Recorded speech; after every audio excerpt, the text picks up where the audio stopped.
N'hésite pas à devenir VSI.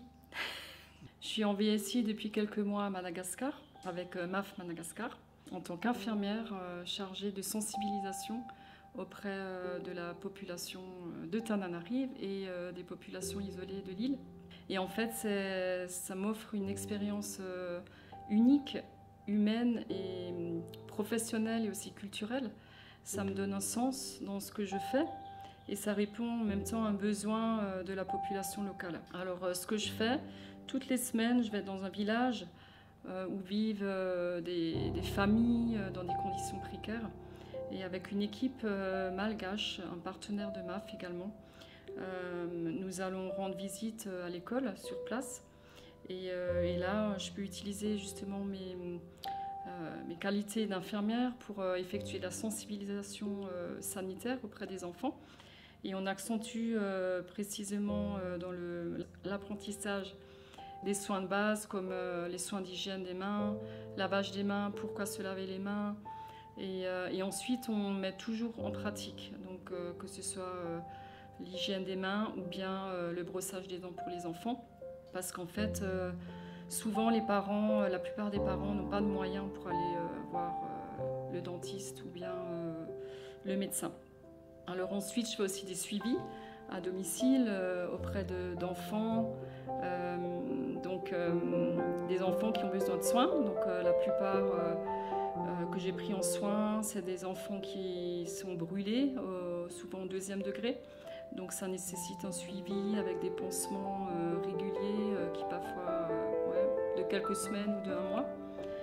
Et puis ensuite, là où il y a des demandes dans le village, dernièrement j'ai effectué des intramusculaires, donc des injections d'antibiotiques, ou bien lorsqu'il y a besoin de conseils aussi hygiéno-diététiques. Là, il y a souvent des demandes aussi de comment prendre soin, une maman qui vient d'accoucher. Voilà, donc là, il y a toujours des informations à donner qui sont précieuses pour les mamans. Et puis donc comme je suis VSI avec MAF Madagascar, donc bien sûr j'utilise aussi mes compétences au sein de l'équipe. Et dernièrement, donc la semaine dernière, j'ai effectué même une formation de premier secours auprès de toute l'équipe MAF, que ce soit les Malgaches et les expatriés. J'effectue également des vols avec MAF en partenariat avec l'ONG Overhead.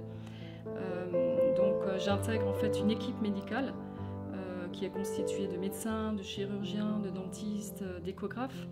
Et là, en fait, on s'arrête dans un village pendant 5 jours et puis on met en place un petit hôpital de brousse et on donne des soins en fait à la population qui n'a pas accès pendant 5 jours.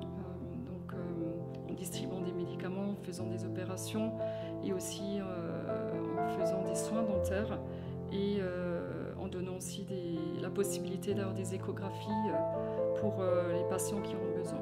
Alors pour vous donner un peu une journée type, le lundi, alors là c'est la journée où je suis au hangar MAF, Madagascar.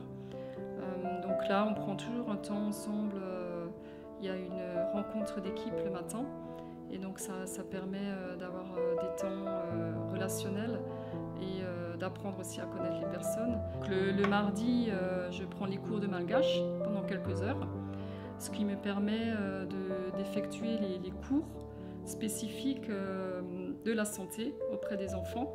Le mercredi, donc là, je vais au village justement avec une équipe de 5 à 10 personnes. Et donc là, nous allons rendre visite aux parents et aux enfants de l'école pour justement effectuer la sensibilisation auprès des enfants. Donc le jeudi, je vais à la carrière aussi avec un groupe d'amis malgaches. Et donc j'emmène toujours aussi ma trousse à pharmacie pour donner des soins s'il y a des besoins, comme aujourd'hui où j'ai donné des soins à un enfant qui avait une conjonctivite, ou bien souvent des enfants aussi ont des infections au niveau de la jambe dues aux éclats de pierre. Donc là, je peux aussi donner facilement des soins avec des pansements, des infections ou des conseils vraiment d'hygiène basique pour nettoyer les plaies. Donc le vendredi, C'est un temps où on prend plus de temps en famille, à préparer le souper, à faire les courses et le quotidien en fait de la vie ici, puisqu'il faut savoir que le quotidien en général nous prend beaucoup plus de temps qu'en France.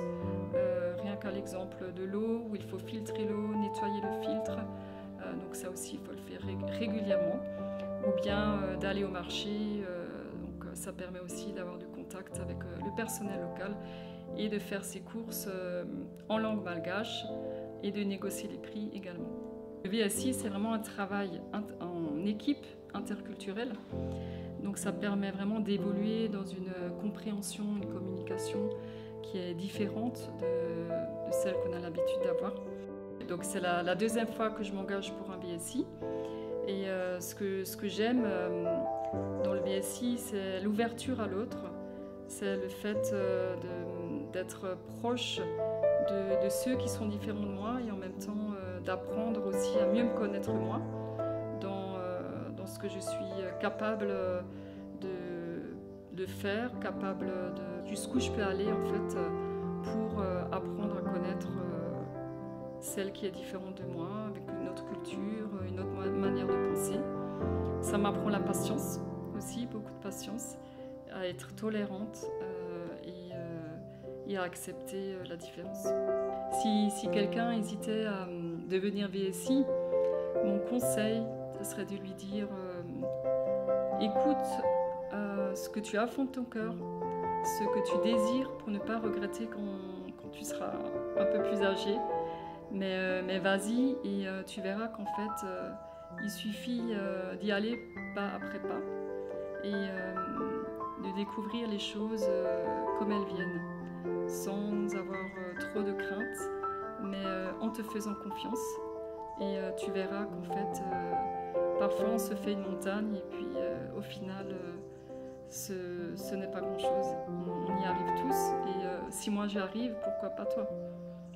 Alors je t'invite vraiment à essayer le VSI, parce que ça sera une histoire de ta vie qui sera enrichissante et unique et que tu n'oublieras jamais.